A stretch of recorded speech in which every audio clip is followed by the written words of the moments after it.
हाँ ध्यान दो।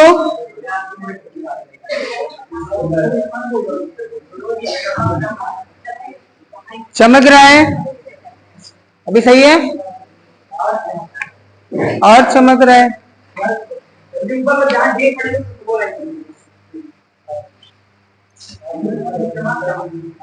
अरे भैया अब ना चमकाओ। Kinetic theory of gases, Hindi में क्या बोलते हैं? गैसों का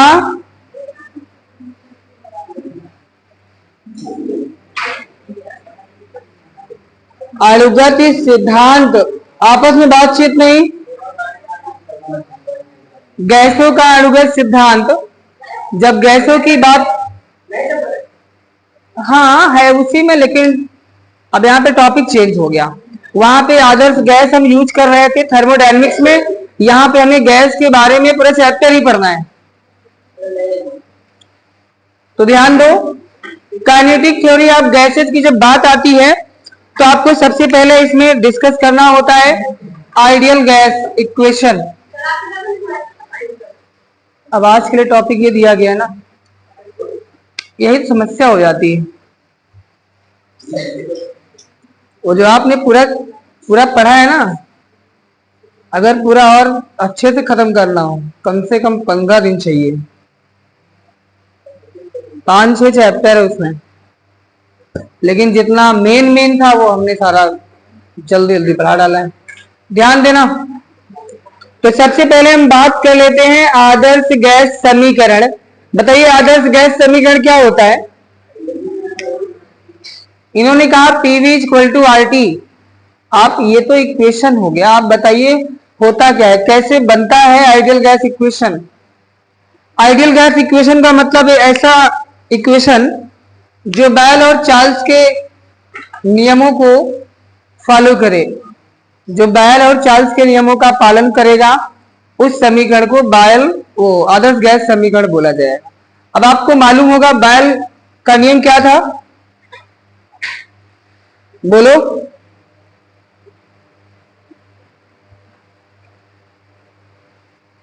नहीं बताओगे? नहीं, कल ही तो बताया था।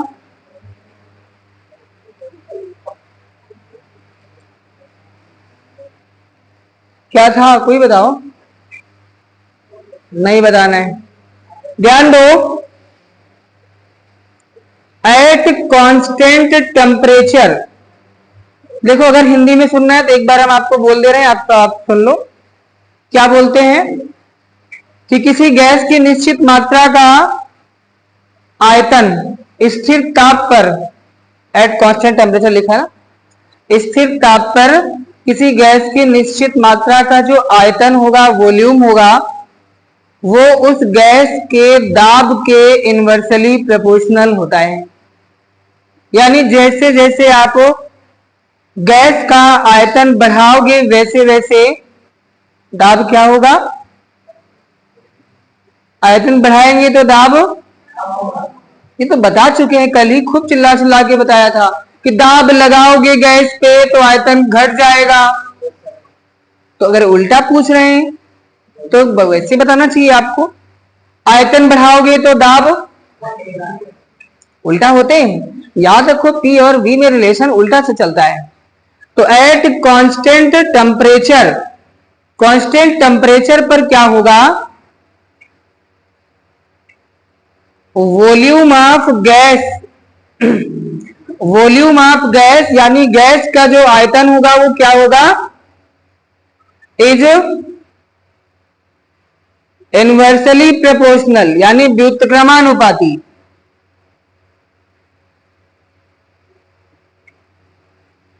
किसके? गिर क्यों रहा है बोर्ड बार बार? इधर ज्यादा हमको लग रहा है।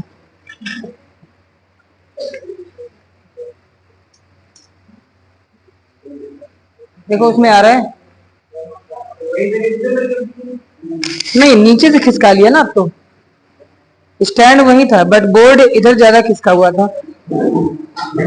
इनवर्सली प्रोपोर्शनल टू किसके होगा? किसके बोला था?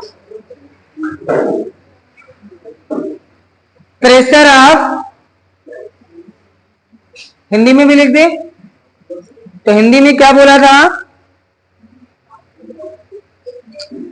स्थिर ताप। अच्छा, यही आपको याद रखना है कि बायल लॉ में क्या कांस्टेंट रहता है। देखो, आइडियल गैस जो इक्वेशन है वो 3 टर्म्स पे काम करता है। एक है प्रेशर, दूसरा है वॉल्यूम और तीसरा है टेम्परेचर। गैस में यही 3 चीजें होती, ठीक है। अगर किसी 2 चीज को कांस्टेंट कर दिया जाए तो जो थर्ड बचेगी क्वांटिटी, उसमें कोई चेंज करना इम्पॉसिबल होगा, मतलब उसमें कोई चेंजिंग नहीं हो सकती है। जैसे मान लो गैस में टेम्परेचर प्रेशर को कांस्टेंट कर दिया जाए, क्या बचेगा? वॉल्यूम, आयतन बचेगा। अब आयतन में परिवर्तन करना संभव ही नहीं है। क्यों? अगर आयतन में चेंजिंग करोगे तो प्रेशर भी चेंज होता है ना। तो उधर हमने पहले क्या बोल दिया कि टेम्परेचर और प्रेशर को कांस्टेंट बोल दिया है। अगर वो कांस्टेंट हो गए यानी ताप और दाब न घटेगा न बढ़ेगा, तो आयतन में भी चेंज नहीं होगा फिर। तो अगर इस प्रोसेस पर कोई गैस आती है, काम करती है, तो उस गैस को आदर्श गैस बोलते हैं। बट ऐसा हो पाना इम्पॉसिबल है। आइडियल नाम की कोई चीज नहीं होती है, आपको पहले से ही पता है, लेकिन हम लोग को वो एज्यूम करना पड़ता है, मानना पड़ता है। तो यहां हमने बोला है स्थिर ताप पर क्या होगा? गैस का जो आयतन होगा, वॉल्यूम ऑफ गैस, क्या होगा? दाब के क्या होगा? व्युत्क्रमानुपाती होगा। ठीक है, हो गया ना, समझ गए इतना? मतलब क्या बोला गया है कि वॉल्यूम इज इनवर्सली प्रोपोर्शनल किसके? प्रेशर के। अच्छा, प्रोपोर्शनल साइन हटाओगे तो क्या आएगा? कांस्टेंट आएगा। ये आपको अच्छे से मालूम है, चलिए कोई बात नहीं। ये तो हमारा हो गया बायल्स लॉ। कब होता है? एट कांस्टेंट टी टेम्परेचर, यानी टेम्परेचर में कोई चेंजिंग नहीं होगी, तब ये रूल काम करेगा। तो भैया ध्यान रखना, अगर बायल्स लॉ आपको याद रखना है, सिर्फ ये बॉक्स याद रखिए, पूरा पूरा लॉ आपको याद रहेगा। दूसरा हमने कौन सा बोला है? चार्ल्स का नियम। बोलोगे चार्ल्स का नियम क्या होता है? ये सब आपने केमिस्ट्री में भी पढ़ा होगा, नहीं पढ़ा? Boyle's law, Charles law, Avogadro law, पता नहीं कौन कौन से लॉ हैं, इसमें बहुत सारे हैं, इकट्ठे बहुत सारे, 5-6 लॉ भी है।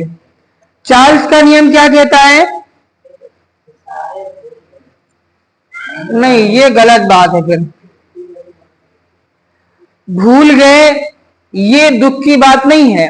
दुख की बात यह है कि आपको पता है कि हम कौन सी चीज पढ़ा रहे हैं, आप वो चीज घर से रिवाइज नहीं करके आते हो, ये दुख की बात है। और भूलना ये तो ह्यूमन नेचर है, ये तो स्वभाव है, आपका गुण है।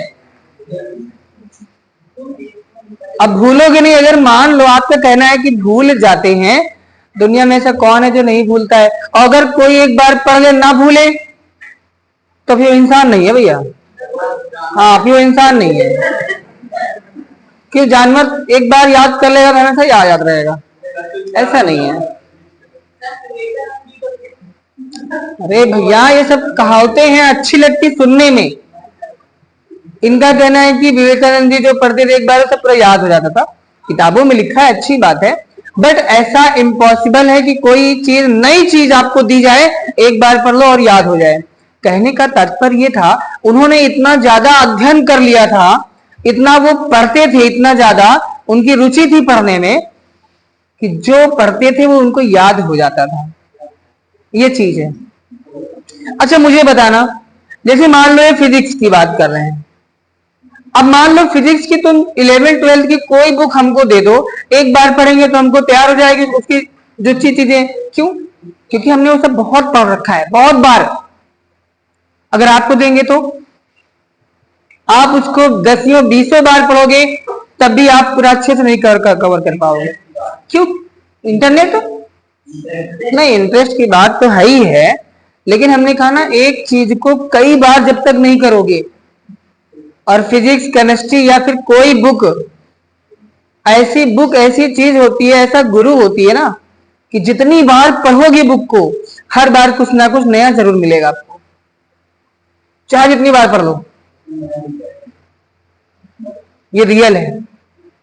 जैसे मान लो, चलो ये तो खैर चीजें हो गई, फिजिक्स केमिस्ट्री मैथ जो भी है। अब मैथमेटिक्स की अगर बात कर लो, मैथ में कौन सा याद करना होता है? याद नहीं करना ना, उसमें आप इतनी प्रैक्टिस कर डालो। मान लो हम आपको दे दे कि आपको 100 क्वेश्चन दे दे मैथ के, अब बोले इनको तैयार करना है, ठीक। किसी को मान लो मैथ नहीं आती, हमने ऐसे व्यक्ति को दे दिया जिसको मैथ आती ही नहीं है। मान लो 6 क्लास के बच्चे को हम 12th क्लास की मैथ दे देते हैं और बोलते हैं बेटा इसको तैयार करना है, अगले हफ्ते आपका टेस्ट होगा। उसको तो उस मैथ का एबीसीडी भी नहीं आता है, लेकिन उसको यह है कि नहीं हम करके दिखाएंगे सर को, तो क्या करेगा? समझ में आए चाहे ना आए, कुछ क्या करेगा वो? अगर उन्हीं क्वेश्चन को वो 15-20 बार लिख लेगा ना अलग अलग टाइम पे, अल्टरनेट टाइम पे, तो क्वेश्चन दिमाग में छप जाएंगे। मैथ वो होती है। लेकिन अक्सर हम देखते क्या है, आप अभी खुद ही आपको बताओगी अगर आपको बात बोलेंगे। अगर मान लो कोई एक्सरसाइज खोला आपने और करना स्टार्ट किया, क्वेश्चन अगर आपने कर लिया, दोबारा कब आपकी कलम से वो आता है पता नहीं है। आप कहते हो सर मैंने कर लिया, हो गया मेरा, मतलब दोबारा करोगे तो ऐसा लगता है नुकसान हो जाएगा। ये होता है आपके साथ। और मैथ मैं बता रहा हूं, कुछ लोग तो नोट्स इतनी सजा के बनाते हैं कि पूछो नहीं। हम कहते हैं नोट्स बनाने का मतलब, अच्छा नोट्स क्यों बनाते हैं? ताकि जब हमारा एग्जाम हो तो कम टाइम में उसको रिवाइज कर सके, क्योंकि बुक को रिवाइज करना आसान नहीं होता है ना। तो हमेशा आप याद रखिए, आपको जब खुद से पढ़ना है तो नोट्स खुद से बनाइए। लेकिन बच्चे स्कूलों में क्या करते हैं, टीचर नोट्स बनवा रहे हैं, बच्चे उसको लिख रहे हैं बार बार, फिर उसको रटते बैठ के। खैर उसकी बात छोड़िए, आपको सिर्फ करना क्या, आप किसी टीचर की नोट्स मत बनाइए, ठीक है? क्लास में नोट्स मत बनाइए, सिर्फ जो पढ़ाते हैं उसको ढंग से पढ़िए और घर पे बैठ करके बुक सामने रखिए, जो पढ़ाया गया है उसको एक बार एनालिसिस करिए और नोट्स खुद से बनाइए। अगर खुद से नोट्स एक बार बना के देखिए कंटिन्यू, हम कहते हैं उसको इतना रटना नहीं पड़ेगा जितना आप टीचर की बनाई हुई नोट्स को आप रटते हो। क्यों? क्योंकि वो उनकी लैंग्वेज थी, और खुद से बनाओगे ना तो वो आपकी लैंग्वेज होगी। आपने एक एक उसमें सेंटेंस सेलेक्ट करके डाले हैं तो आपको पता होते ना हमने क्या डाला इसमें। तो आसान चीज तो है कि जो आप खुद तैयार करो, और दूसरे की तैयार की हुई चीज को आप रखे हो, इससे क्या मतलब है? आपके लिए कोई बेनिफिट नहीं है। इसीलिए समस्या है आजकल आपको पढ़ाई बोझ लगती है और कोई मतलब नहीं है, समझे? और कोई बचपन से ही आइंस्टीन बन के नहीं आता है, ठीक? कि बचपन से ही सोचो आइंस्टीन बन के आ गया था। वो सब यही प्रैक्टिस करते हैं, जो जितना करता है प्रैक्टिस वो उतना अच्छा काम करता है उस फील्ड में, सिर्फ इतना है। कोई एक बार करता है, कोई 10 बार करता है। पिकासो की पेंटिंग देखा है, नाम सुना ना उनका? पिकासो की एक पेंटिंग 10 लाख में बिकती थी। अगर वो इनको खड़ा कर दिया कि एक पेंटिंग बना के दिखाओ, 10 मिनट में एक पेंटिंग बना देंगे। और मार्केट में आप उसको जहां पे पेंटिंग बिकती वहां पे ले जाइए, 10 लाख की बिक जाएगी। 10 मिनट की पेंटिंग 10 लाख की बिक जाएगी। और आप बनाइए, महीने भर बनाइए एक पेंटिंग, हजारों की नहीं बिकेगी। ऐसा क्या था उनके साथ? एक उनकी छोटी सी ब्रीफ एक स्टोरी हमने पढ़ी थी। एक लड़की थी, उनके पास उनका नाम बहुत सुन रखा था, वो भी आर्ट उसको बहुत पसंद था, बहुत आर्ट बनाती थी। तो हेलो,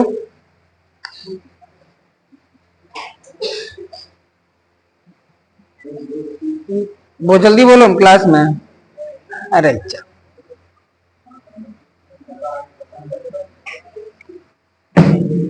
देखो, हाँ, तो गर्ल्स जब पिकासो के पास गए, उनका बहुत नाम सुना था और कहा कि सर आप कोई पेंटिंग बनाते हो 10 मिनट में आपकी 5-10 लाख की आराम से बिक बिक जाती है। तो कहा मुझे भी सीखना है, मुझे भी सिखा दो। उसके मन में लालच आ गया कि अगर ऐसी पेंटिंग हम भी बनाएंगे, अगर सिखाएंगे तो हम पर डे, भाई 10 मिनट में नहीं लेकिन एक दिन में एक पेंटिंग तो बना ही लेंगे। उसके मन में ये था। तो 30 महीने में हर एक पेंटिंग हमारी 5-10 लाख रुपए की आराम से बिकेगी पर डे की, बहुत पैसा हो जाएगा। लेकिन उन्होंने उसको पेंटिंग नहीं सिखाया। उन्होंने कहा जो तुम पेंटिंग सीखना चाहती हो, जो पेंटिंग आपके सामने मैंने 10 मिनट में बनाई है, इस कला को सीखने के लिए मैंने 10 साल खर्च किए इसमें, तब ये कला उभर के आई है। तो आपको उस चीज को सीखना है, वैसे ही काम करना है। तो आपको अपने पूरे दिमाग को, पूरे हाथ को, मतलब बॉडी के एक एक पार्ट को इसमें शामिल कर देना है। तन मन धन सब लगा डालना है, तब आप उसमें बिल्कुल परफेक्ट बन पाओगे।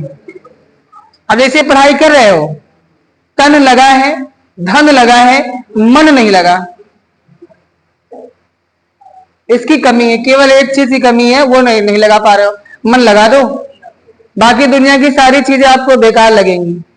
अच्छा, पढ़ना हर कोई चाह रहा है, हर कोई चाहता है कि हम टॉप कर जाएं, यूपी में टॉपर आ जाए, अपनी क्लास में, अपने डिस्ट्रिक्ट में टॉप कर जाएं, लेकिन पढ़ना नहीं चाहता कोई।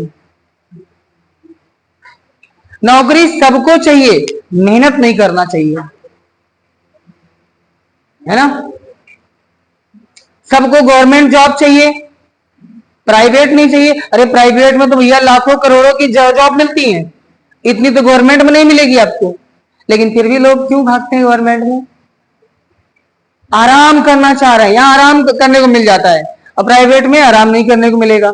अगर कोई कंपनी आपको 1 करोड़ रुपए देगी ना 1 साल का, तो 10 करोड़ आपसे कमा लेगी वो। कब देगी 1 करोड़ रुपए आपको? ऐसे नहीं देने वाली है। ये हमेशा सोच के रखिए कि जो आपको 10,000 रुपए दे रहा है, इतना दिमाग आपके पास होगा तब खोल लोगे ना।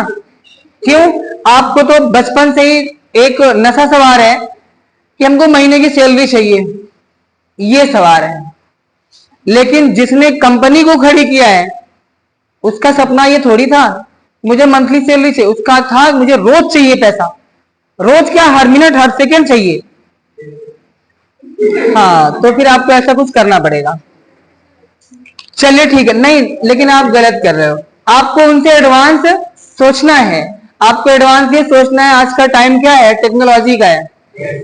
तो आपको सोचना है हम काम करें या ना करें, पैसा आता रहे। कि तो ऐसा कैसे पॉसिबल है? आजकल तो पॉसिबल है ना। पैसिव इनकम बनाइए कि जब आपकी बॉडी कभी साथ ना दे आपका,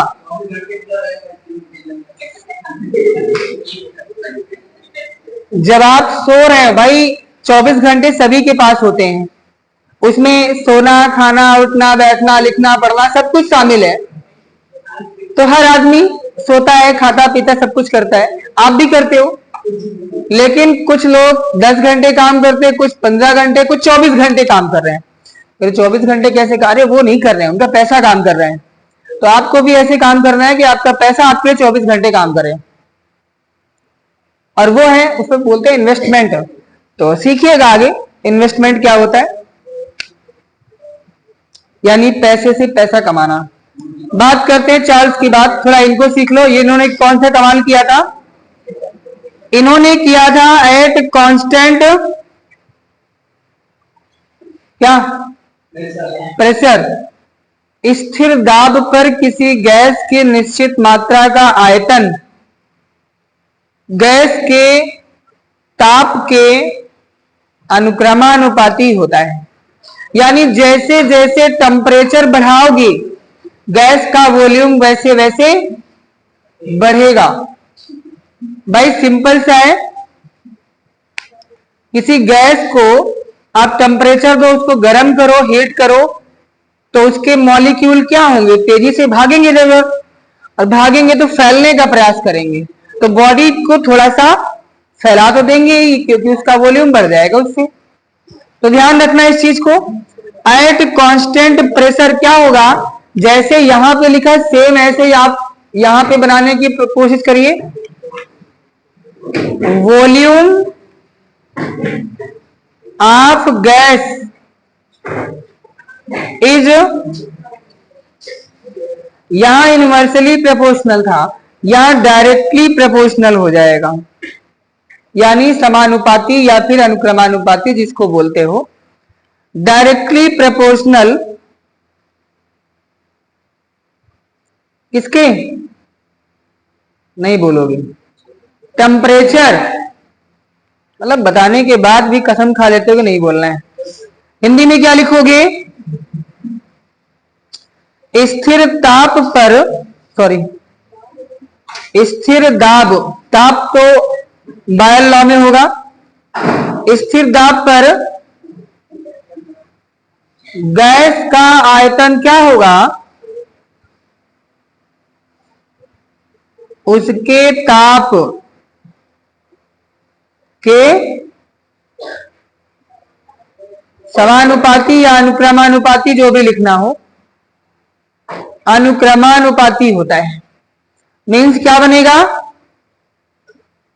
नहीं बोलोगे, volume is directly proportional to temperature, लेकिन कब, जब प्रेशर कांस्टेंट हो, एट कांस्टेंट प्रेशर। ये दो चीजें हो गई, इक्वेशन फर्स्ट और इक्वेशन सेकंड। अभी हमने बोला था आइडियल गैस इक्वेशन क्या होगा, जो बायल और चार्ल्स के नियमों का पालन करेगा।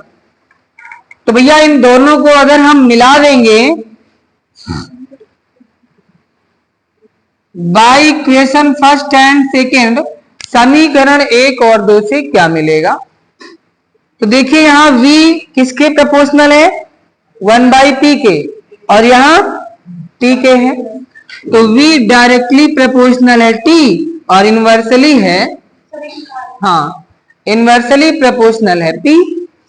ठीक है,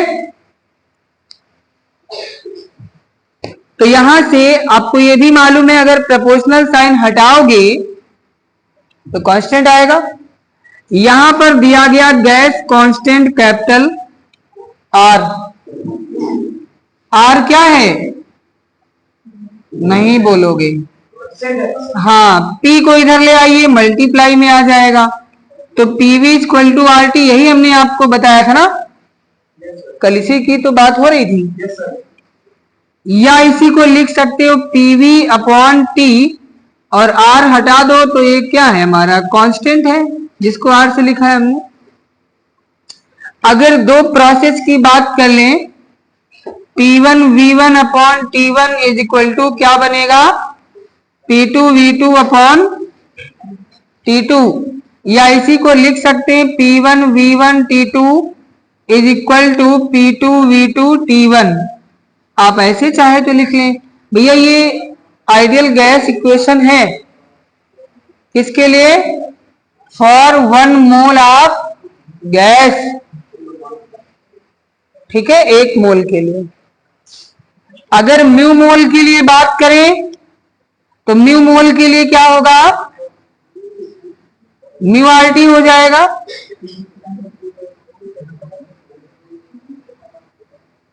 mu mole of gas, gas के एम मोलों के लिए। अच्छा, मोलों की संख्या कैसे निकालते हो केमिस्ट्री में, मास अपान मोलर मास, यानी आणविक अणुभार जिसको बोलते हो, है ना, आणविक द्रव्यमान। इधर मिटा दें,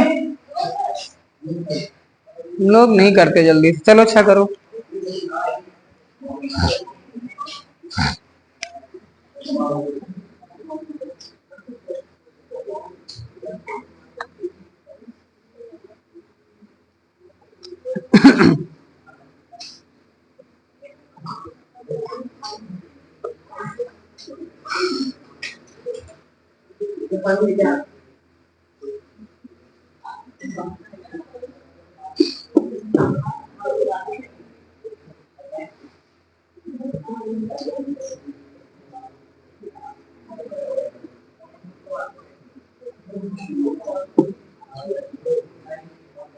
आवाज मत करिए और इसको अच्छे से नोट करिए समझते हुए।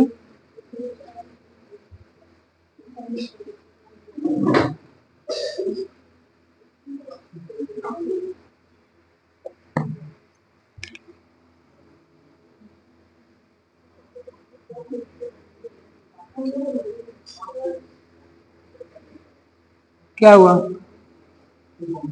मतलब आपस में बतिया लेते हो, कुछ पूछा जाए तो बोलते भी नहीं हो।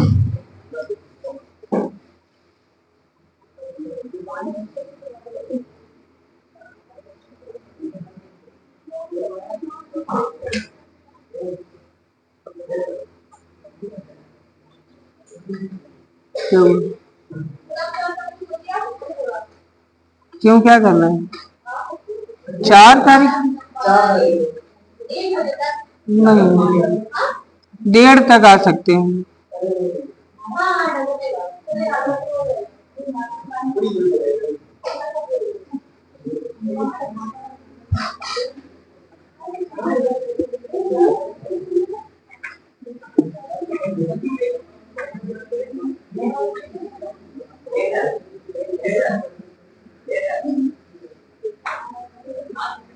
क्या उनको समझा रहे हो भैया?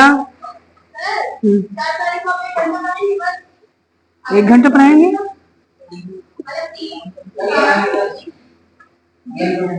तो अटेंडेंस फिर बाद में लगेगी फिर। चलो ठीक, कुछ है क्या? टीचर अच्छा, वो तो 5 को छुट्टी है। कहाँ एक एक लोग जा रही हो?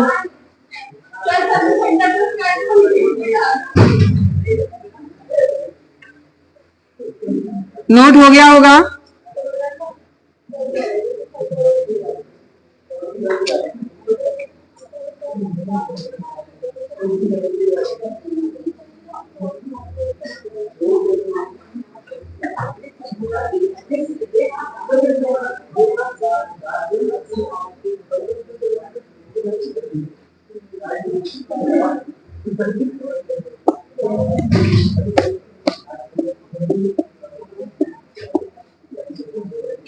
फिर दिखा लो तुम,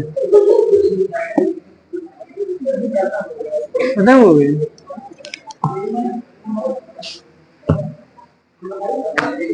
चलो आगे देखो। अच्छा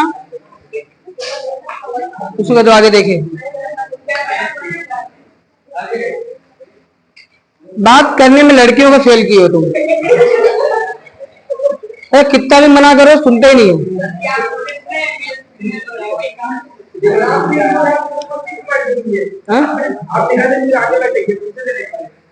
उन आगे बैठेंगे तो बात नहीं करने को मिलता है इनको, इसीलिए गए पीछे।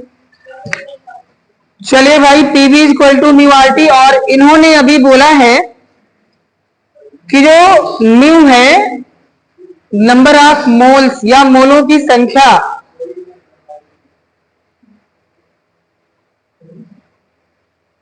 मोलों की संख्या म्यू से लिखिए या एन से लिखिए, जिससे आपकी इच्छा हो, है ना? किससे आपको ठीक लगेगा, म्यू से या एन से? एन से। तो यहां भी चेंज करो भाई। फिर हम तो सोचे कि लाओ म्यू लिख देते हैं, चलो ठीक है एन से लिख देते हैं। तो आपने कहा मास अपॉन मोलर मास, तो भैया हमने यहाँ पे स्मॉल एम और कैपिटल एम को यूज किया है। एम क्या है? मास ऑफ गैस, जो आपने गैस यूज किया। अच्छा कल बात कर रहा था जैसे सीपी और सीवी में यूज हुआ था, कल गामा यूज हुआ था पैशन लॉ में। सीपी और सीवी क्या होता है उसकी बात बताया था, लेकिन बहुत थोड़ी बात बताई थी आपको। तो अभी इस चैप्टर में आपको जानने को मिलेगा कि गैसेज जो होती है वो 3 टाइप की होंगी। कौन कौन सी होंगी, उनके लिए सीपी, सीवी, गामा, इन सब की वैल्यू क्या होगी। एग्जाम में इसका क्वेश्चन हर साल आता है, 1-2 क्वेश्चन, तो इसको अब जरूर पढ़िएगा ठीक से। मास ऑफ गैस अपान में मोलर मास, उसी गैस का अणुभार, ठीक है, या है? नहीं, भार बटे अणुभार नहीं कह सकते, तो रख दो भाई यहां पे। तो पीवी इज इक्वल टू क्या होगा,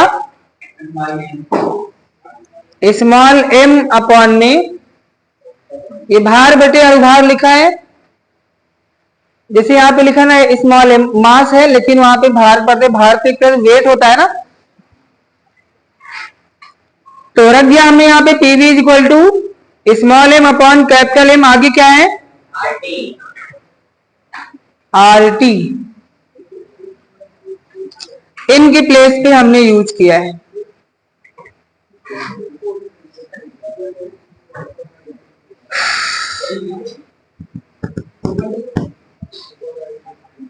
तो अगर मान लीजिए आपको क्वेश्चन में मास और मोलर मास दे दिया जाए, तो उस कंडीशन में आप इस फार्मूले को यूज करोगे,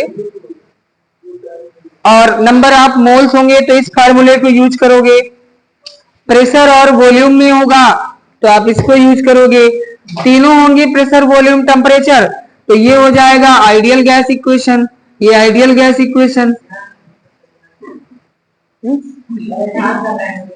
अरे ना करो भैया, अभी परेशान करने के तुमको बहुत लोग मिलेंगे, यहाँ पे देखो इधर, चलो आगे देखो छाप। तो आइडियल गैस इक्वेशन हो गया, बायल चार्ल्स लॉ हो गया। अब हम बात करते हैं, अच्छा आदर्श गैस क्या होगी मालूम है ना, चलो लिख देते हैं, आदर्श गैस जो बायल व चार्ल्स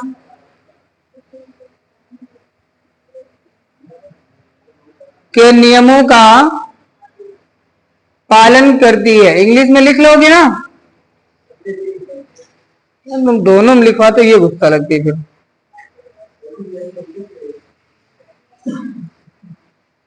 लिख नहीं सकते हो। विच गैसेज ओबेज द बायल and Charles law is called ideal gas. क्या हुआ, लिखो विच गैसेज आर ओबेज बायल and Charles law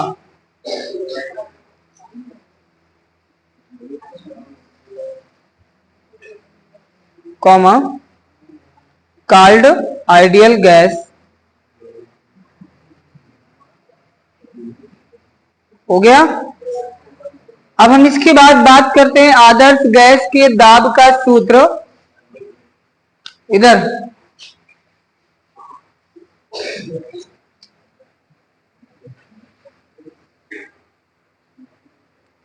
Adarsh gas के दाब का सूत्र, फार्मूला ऑफ प्रेशर फॉर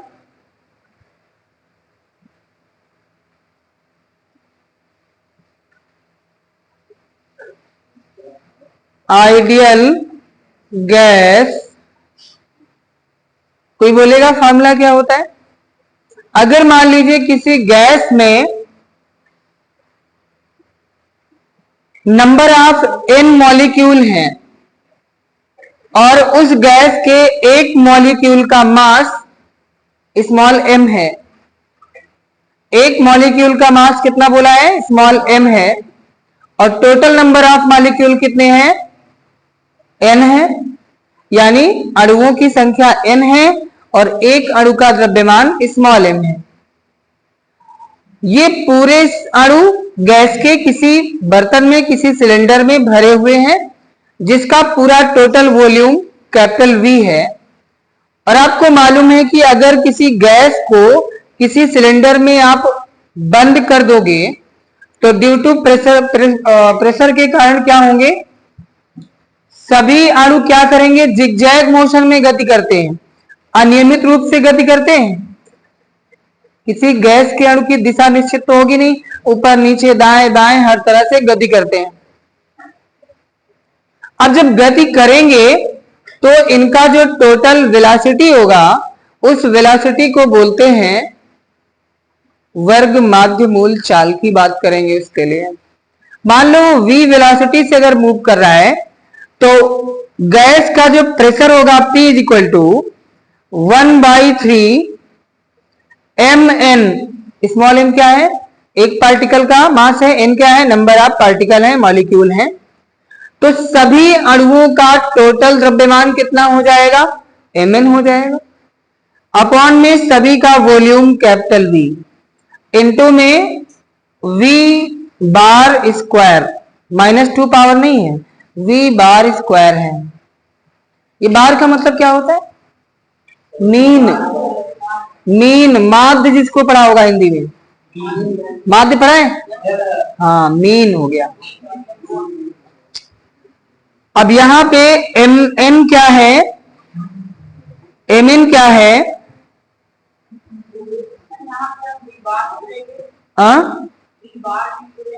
बार लेंगे क्योंकि सभी पार्टिकल की वेलोसिटी अलग अलग होती है, जिगजैग मोशन में होते हैं, तो यहाँ पे मीन निकालते हैं, एवरेज वेलोसिटी। हाँ, क्योंकि राउंड फिगर में घूमते ना 3D डायरेक्शन में, इसलिए स्क्वायर करना पड़ेगा आपको। तो total mass of n molecule,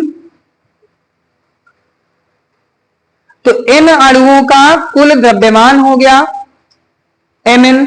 इसी को आप लिख सकते हो कैपिटल M, ठीक। और V क्या है इसमें, वॉल्यूम ऑफ, यानी गैस का कुल आयतन हो गया। और V बार स्क्वायर क्या है, बोलो, नहीं पता, mean square velocity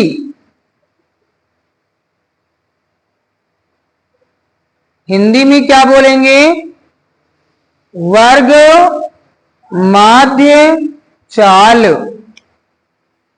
V bar square.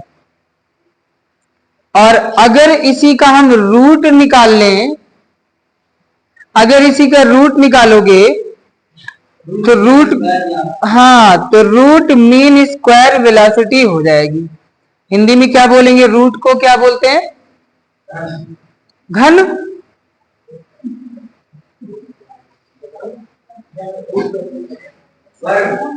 वर्ग माध्य मूल चाल पढ़ा है, तो रूट को बोलते हैं मूल, जहां जिसको वर्ग मूल बोलते हो, तो यहां रूट का मतलब हो गया मूल, ठीक। ये हो गया मूल, और यहां पे अगर 2 लगा है तो वर्ग मूल, और अगर 3 लगा है तो घन मूल, पढ़ा है ना, घन का मतलब 3, और 4 लगा है तो चौबारा मूल बता रहे हैं। अब उसको हिंदी में नाम नहीं पता होगा, लेकिन आपको इंग्लिश पता है ना, 4th root, 5th root, 6th root, जो भी रूट निकालना है निकाल सकते हो।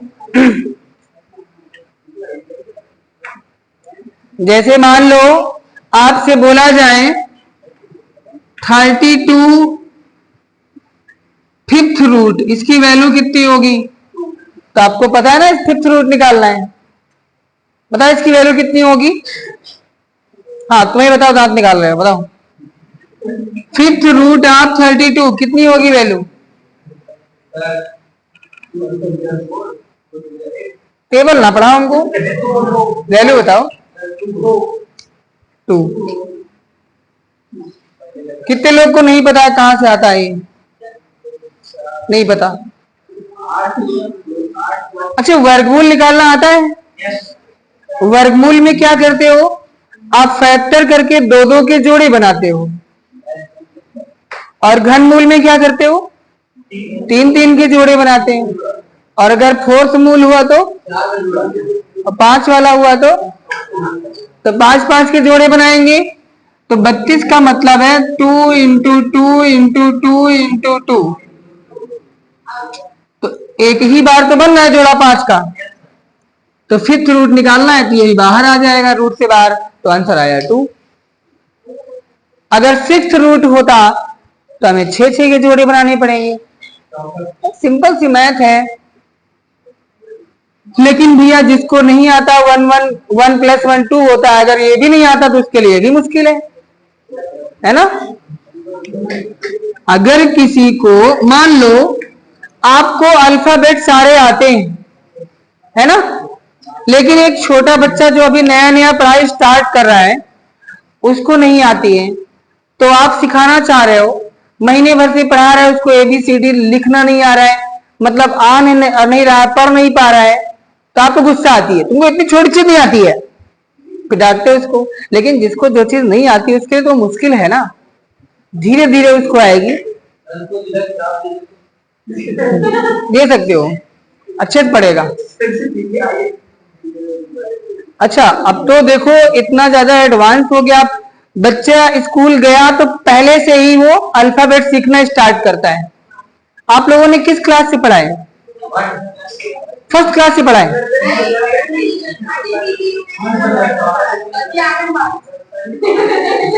हम लोगों ने, पता है, जब हम लोग पढ़ते थे तो हम लोग के टाइम पे इंग्लिश तो थी नहीं, हमने 6th क्लास में ABCD सीखा है। विश्वास करोगे? क्योंकि हम लोग के टाइम पे पहले इंग्लिश स्टार्ट होती थी 6th क्लास से। हम लोगों ने पहली बार अल्फाबेट देखे थे 6th क्लास में, बड़ा अच्छा लगा था। और फिर रोज डेली एक पेज अल्फाबेट बढ़िया लिख के सुंदर सा चेक करवाने जाए, अपने मन से चेक करवाने जाए, और दोस्तों में ये होड़ लगे किसका अच्छा लिखा है, ऐसा हो। पहले हम लोग, और उससे पहले जो क्लास होती थी उसमें कॉपी अलाउड नहीं होती थी 3rd क्लास तक, वो स्लेट में पढ़ते थे, और वो लकड़ी की पाटी होती थी वो। और क्या पढ़ते थे? कुछ नहीं, 1 से लेके 3rd तक केवल क ख ग घ पढ़ना है और उसके स्वर पढ़ना है, ठीक है, मतलब स्वर व्यंजन, ऐड करना, माइनस करना, मल्टीप्लाई, डिवाइड, यही उस पार्टी में करते थे। अब बढ़िया सुंदर सा, जैसे पहले पंडित जी होते थे, जैसे आजकल टीचर्स के नाम आपको पता होते हैं, हम लोग के टाइम पे टीचर के नाम किसी को नहीं मालूम होते थे। जो टीचर होते थे, कोई पंडित जी है, कोई मुंशी जी हैं, कोई ठाकुर साहब हैं, ऐसे उनके नाम होते थे। और जीवन भर जीवन बीत गया, आज तक हम लोग उनके नाम नहीं मालूम पड़े। और आज शायद ही कोई टीचर होगा जिसका नाम नहीं पता हो आपको, है ना। हमारा तो कहीं पर देख लोगे पढ़ा मिल जाएगा, है ना। तो ऐसे नाम होते थे उनके, तो बड़ी इंटरेस्टिंग पढ़ाई होती थी। हाँ, इंटरेस्टिंग का मतलब ये है कि पर डे का एक काम, आप सोचिए पर डे एक काम करना था, उसी पार्टी पे बढ़िया उसको कोयले से पुताई करना, ठीक, और पुताई करके फिर कांच की शीशियां होती थी, उसमें खड़िया हम लोग जो है घोल के रखते थे, और फिर उसी से घुटाई करते थे ऐसे ऐसे। आप कल्पना करिए कि बढ़िया उसको इतना घुटाई करते थे कि चमक जाती थी बिल्कुल, और फिर उसमें अगर मान लो कोई उंगली भी रख दिया तो मार हो जाती थी, उंगली रख दिया तो दाग लग जाएगा। और जब लिखते थे तो अपना भी हाथ कपड़ा कहीं टच ना हो, नहीं तो साइनिंग से चली जाएगी। एक तरफ बढ़िया काखा का, एक तरफ पहाड़ा, 2 से 10 तक सुंदर से लिख के पंडित जी के पास ले जाएं, पंडित जी खुश हो जाए, पेट थपथपा दे तो समझो सीना गर्व से चौड़ा हो जाए, ऐसा होता था। और डेली काम यही था, बढ़िया, ना कोई घड़ी ना कुछ, हम लोग स्कूल जाएं। अब तो मुझे लगता है कि टाइम का बड़ा बेसब्री से आपको वेट रहता है, सर 2 मिनट बचा है। उस समय क्या होता था, मुझे आज भी याद है, बारिश के टाइम पे हमको लगता है हम ऐसे 10-15 दिन होते थे हर साल कि छुट्टी जब होती है रियल टाइम पे, उस समय छुट्टी 4 बजे होती थी, अब नहीं होती। अब तो 4 बजे तक कोई स्कूल नहीं होता, हम लोग का स्कूल 4 बजे तक होता था। तो ठंडियों के टाइम पे और बरसात के टाइम पे हम लोग को बड़ा फायदा मिलता था। कभी कभी बारिश के टाइम पे खूब घने बादल छा जाएं, धूप दिखाई ना पड़े, घने बादल जैसे लगे शाम हो गई, अंधेरा होने वाला है। अब पंडित जी बोले शाम हो गई, हमको लगता अंधेरा होने ना, बच्चा ऐसा बोला, बच्चों को छोड़ो जाने दो। बोले भैया जल्दी से घर घर जाओ, छुट्टी हो गई है। भागे हम लोग बैग वैग लेकर के, और पता चले घर पहुंचे, देखा थोड़ी देर बाद धूप निकल आई। ऐसा होता था, घड़ी नहीं होती थी। ऐसे छत पे 3-4 होल बने थे दीवार में, और जब शाम होती थी तो उस साइड पे जब सूरज ढलता था तो उसकी रोशनी से ऐसे तिरछा पड़ती थी, तो जब दीवार पे इस तरफ परछाई में 4 बिंदी आ जाए तो हम लोग समझ जाए 4 बज गया है। और सबको सब वही बिंदी देख के बताए, जिसको टाइम देखना वही आए, सर 4 बजने वाला है। सोचिए उस टाइम पे किसी के पास घड़ी नहीं होती थी, और अगर किसी के पास घड़ी होती थी हाथ पे तो बहुत बड़ा आदमी होता था वो। अच्छा, आपको ऐसा लग रहा होगा कि मैं बहुत पुराने जमाने की बात कर रहा हूं ना। मैं बता दूं, इतना तेज इंडिया ने डेवलप किया है टेक्नोलॉजी में, शायद इतना तेज किसी कंट्री ने नहीं किया होगा। नहीं, रियल में हंसने की बात नहीं, बहुत तेजी से। पता है कब से? ये 2010 के टाइम से, 2005-6 के टाइम से बहुत तेजी से उस समय। अच्छा, आप ये जान लो, आपको लगता होगा कि हम बहुत पुरानी बात करते हैं, बहुत पुराने हो गए, ऐसा नहीं है। 2007-8 की मैं बात करता हूं। छोटे कीपैड फोन पूरे जिले में सिर्फ अधिकारियों के पास, बिजनेसमैन के पास होते थे। 2007-8 की बात कर रहा हूं मैं अभी। बड़े बड़े बिजनेसमैन अधिकारियों के पास होते थे, और अगर कोई अधिकारी कहीं जाए गांवों में और ऐसे करके बात करे किसी से, तो सब लोग देखने आए या फोन लेकर, तो देखते फोन कैसा होता है। रियल में, मजाक नहीं कर रहे हैं। 2006 में सबसे पहले मेरे पापा एक बार गए थे बाहर, तो वहां से उन्होंने फोन किया था। वो टेलीफोन बड़ा वाला, इतना बड़ा फोन, उसका रिसीवर ही कम से कम 1 किलो होता है, चीनी मिट्टी का। रियल में चीनी मिट्टी का। और जब फोन आया तो बताने आए घर पे कि भैया तुम्हारे पापा का फोन आया है, उन्होंने बोला है कि 1 घंटे बाद फोन करेंगे। अब कोई घर में नहीं था, हमको भेज दिया गया छोटे से, इतने बड़े से। गए तो बोला गया कि फोन आया, मम्मी ने कहा जाओ देख लो पापा क्या बोल रहे हैं, सुन लो। अब गए तो अब मन में सोच है कैसा होगा फोन, कैसे कैसे बात करेंगे। अब जब घंटी बजी, टिन टिन टिन टिन बजी थे, तो गए। अब समझ में ना आया कैसे करें। इसमें इतना बड़ा सा डब्बा जैसा रखा है और इतना बड़ा हैंडल जैसा रखा है इसमें, तब बटन वटन कुछ नहीं होती थी, वो ऐसे घुमाने वाला होता था। तो फोन बजा तो उन्होंने कहा उठाओ इसको, हम पूरा उठा लिए। कहे उसको उठाओ, उसको उठाया तो कहे बोलो, और हमको समझ में क्या बोले। अच्छा, मान लीजिए आप तो आजकल सुनते हो, घर में सुनते हो, मम्मी पापा सबको सुनते हो कि कोई किसी का फोन आया तो क्या बोलना है, हेलो बोलना है ना। उस समय ये नहीं पता होता कि बोलना क्या है। आप ये कल्पना करिए, कभी आपने सोचा ये हेलो वर्ड स्टार्ट कहां से हुआ? और आजकल आप वो हेलो बोल बोल के आपके दिमाग में सेट हो गया कि हेलो का मतलब है, कुछ सेंस है कि मतलब क्या कर रहे हो ना, ऐसे किसी को इंडिकेट कर रहे हैं हेलो का मतलब। हेलो कोई वर्ड नहीं है। हाँ, नहीं, रियल में आप इनके सोचिए, सर्च करिए कि कहां से स्टार्ट हुआ हेलो बोलना। भाई हमेशा से फोन था नहीं, तो जिसने फोन बनाया था ना, सबसे पहले उन्होंने अपनी वाइफ को कॉल किया और हेलो बोला था। उसकी वाइफ का नाम ही था हेलो। नहीं, मैरी कॉम नहीं, कभी से ये सिस्टम बन गया। कोई फोन करे, जैसे मान लो उन्होंने फोन बनाया, अब उन्होंने जाके सबसे बोला कि मैंने फोन बनाया, सब लोग साइंटिस्ट लोग देखने आए, दिखाओ कैसे बात होती इसमें। सब लोग देख रहे हैं, इन्होंने फोन उठाया, सबसे पहले हेलो बोला। उनको लगा कि अच्छा कुछ होगा, हेलो बोलेंगे तो काम करेगा ये। फिर सब लोग जो भी गए हेलो, बाद में झगड़ा भी हुआ उससे कि भाई बीवी का नाम क्यों ले रहे हो बार बार, जो कोई जाए हेलो हेलो ऐसे। तो 2010 के आसपास से बहुत तेजी से डेवलप हुआ और 2013-14 से जब से इंडिया में ये जियो का नेटवर्क फ्री हो गया, तब से सब कुछ मानो ये मोबाइल ऐसा हो गया ना, खिलौना हो गया। मोबाइल मोबाइल नहीं बचा, और इतना बड़ा मोबाइल, मतलब सब कुछ दिखता है इसमें कि जो चाहो सब कुछ, पूरी पिक्चर है ना। अच्छा, मोबाइल देखो क्या क्या चीज खत्म कर दिया। मोबाइल में एफएम, गाने, टॉर्च, है ना, मूवी, कैमरा, इन सब का काम एक मोबाइल ने खत्म किया। घड़ी, कैलेंडर सब खत्म करते। और नहीं पता है, जब मैं इंटर पास हुआ था तो ये तो मोबाइल है, हम लोग को मोबाइल के बारे में ज्यादा कुछ पता नहीं था। इंटर जब पास हुए थे, ज्यादा टाइम नहीं हुआ, इंटर में 2009 में पास किया है, ठीक। हाँ, जब हम पास हुए थे इंटर, तो पता है हमने डिमांड किया था वापस कि हमको आईपॉड चाहिए। आईपॉड पता क्या होता है? नाम सुना होगा। उसमें मेमोरी कार्ड लगती थी। ये जो मेमोरी कार्ड इतनी बड़ी चिप जैसी होती है, जो आजकल कौड़ियों के भाव मिलती है।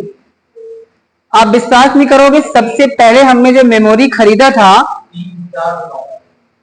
500 MB की, तब आती थी, आजकल नहीं आती। 500 MB की मेमोरी 1000 रुपए की, और आजकल हमको लगता है 300-400 में 32-64 GB को मिल जाए आपको। अब वो मेमोरी हमने लिया। अब गाने डलवाने के लिए हम पता करते थे रायबरेली में कौन है, किसके पास है, कहाँ पे कौन गाने वाने डालता है। आजकल तो घर घर में लैपटॉप, कंप्यूटर है। फिर पता किया घंटा घर में एक यहाँ पे चाहत की दुकान है कपड़े की, आपने किसी ने देखा होगा सुपरमार्केट में, है ना। उसके बगल में एक दुकान खोला था उसने। पूरी कोई रायबरेली में कोई नई मूवी लॉन्च हो, मतलब पूरे इंडिया में, तो उसके यहाँ मूवी मिले, कैसेट, सीडी, खूब सब यही काम होता था। गए, हमने कहा गाने डाल दो, बोला कि एक गाने का 5 रुपए पड़ेगा। तो हमने कहा 10 गाने डाल दो। 10 गाने डाला, वो 10 गाने हम 1 साल सुने हैं, जान लो। और इतना शौक था उसको लेके जाएं स्कूल, सबको दिखाएं ये आईपॉड है, इतना बड़ा सादा था।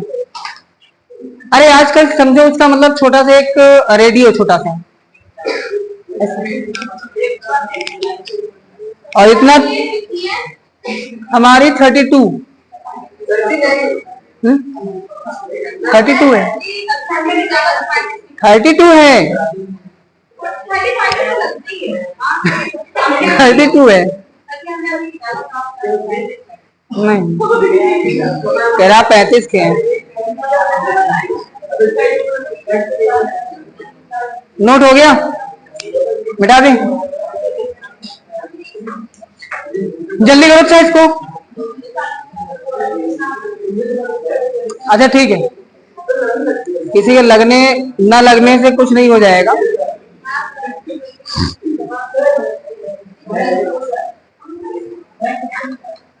क्या हुआ? शादी हो गई, एक बिटिया भी है हमारी, और क्या।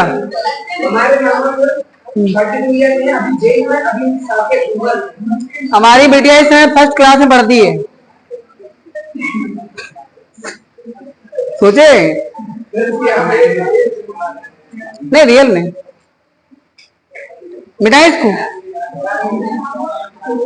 चलिए अच्छा आगे ध्यान देना। देखो, अच्छा आज बातें बहुत सारी हो गई, फालतू की बातें हो गई हैं। देखो इसमें रिकॉर्डिंग भी हो रही है, चलिए ठीक। आपने पढ़ा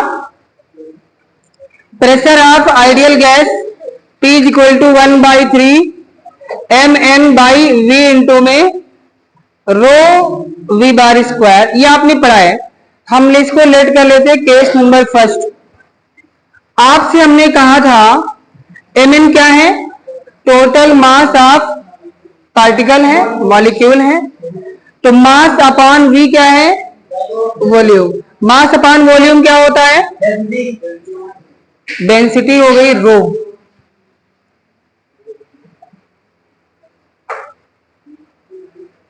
तो भैया ये भी फार्मूला होता है किसका? ये है pressure for per unit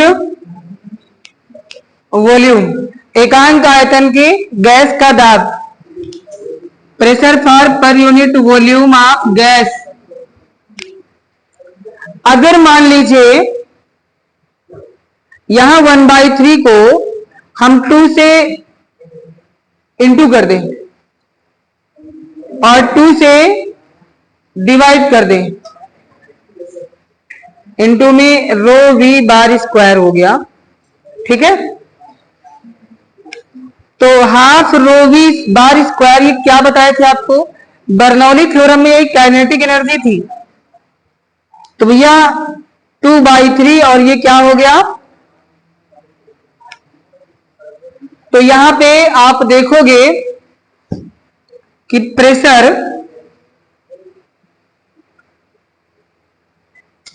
for an ideal gas, Adarsh gas के लिए जो दाब होगा P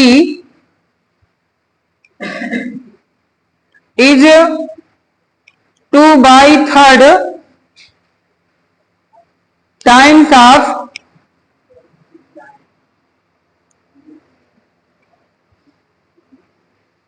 काइनेटिक एनर्जी। क्या होगा? 2/3 टाइम्स होगा काइनेटिक एनर्जी। और काइनेटिक एनर्जी कौन सी? Per unit volume.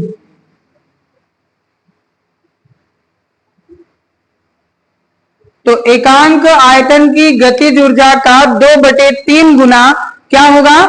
आदर्श गैस का दाब होगा। अगर इसी में बोले आदर्श गैस के लिए प्रेशर और एकांक आयतन की गतिज ऊर्जा का अनुपात कितना होगा? तो यहां पे E को इधर ट्रांसफर कर लोगे, कितना आएगा? तो ये भी ध्यान रखना, ठीक है। नोट कर लीजिए इसको, इसको याद रखना है। ये भी हो गया और ये फार्मूला ऊपर हम बता चुके हैं, नोट कर लीजिए।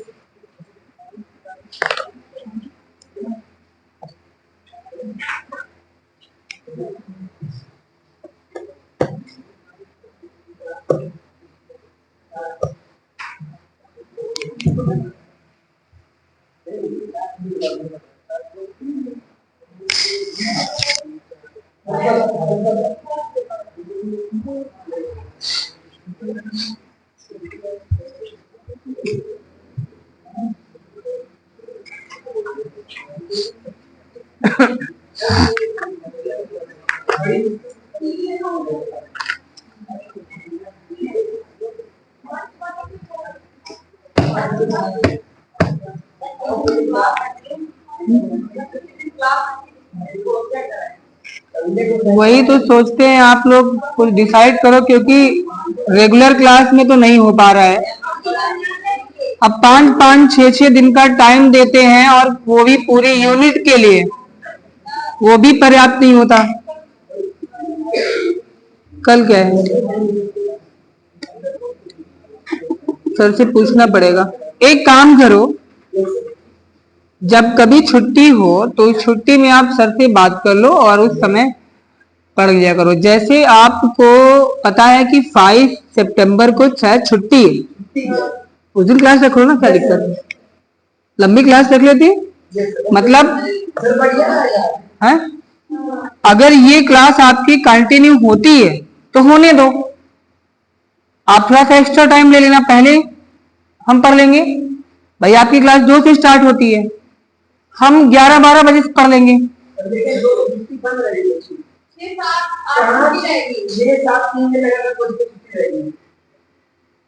5 को छुट्टी है, 6 को पेट वाला।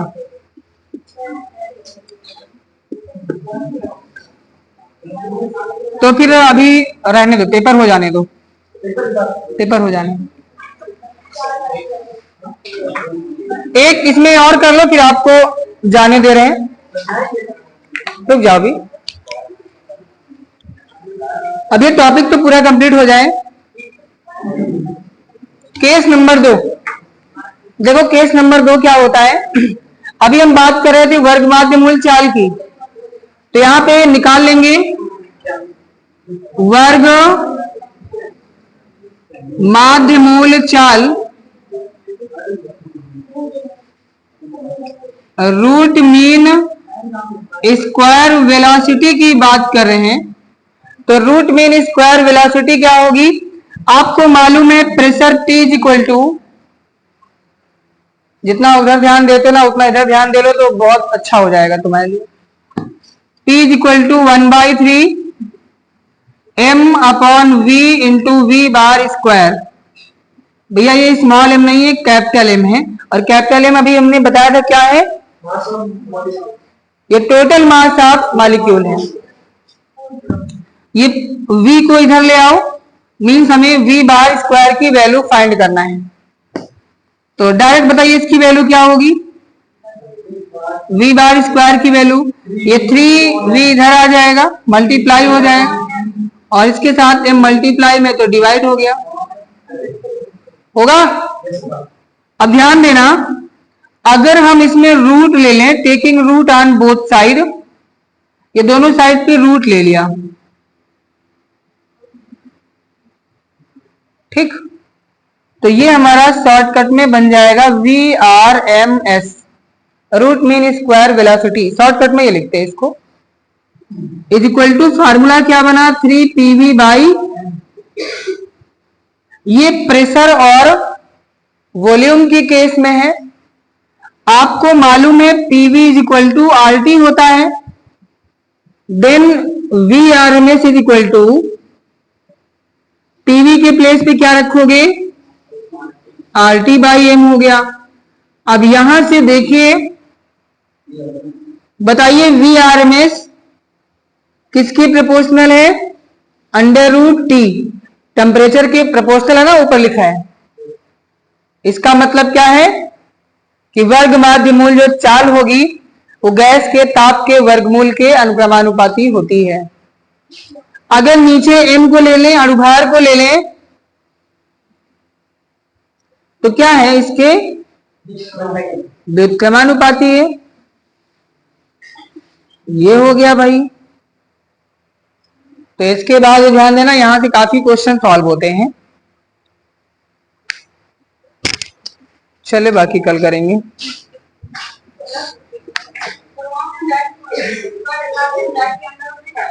कहां पे, ये अगर नहीं, आपका कहना ठीक है, स्क्वायर हटाओगे तो रूट लग जाएगा, है ना, लेकिन क्या हमारा V बार VRMS बन पाएगा? VRMS तब बनेगा जब रूट होगा, मीन होगा, स्क्वायर होगा। देखो यहाँ पे रूट भी है, मीन भी है, स्क्वायर भी है, तब बना रूट मीन स्क्वायर।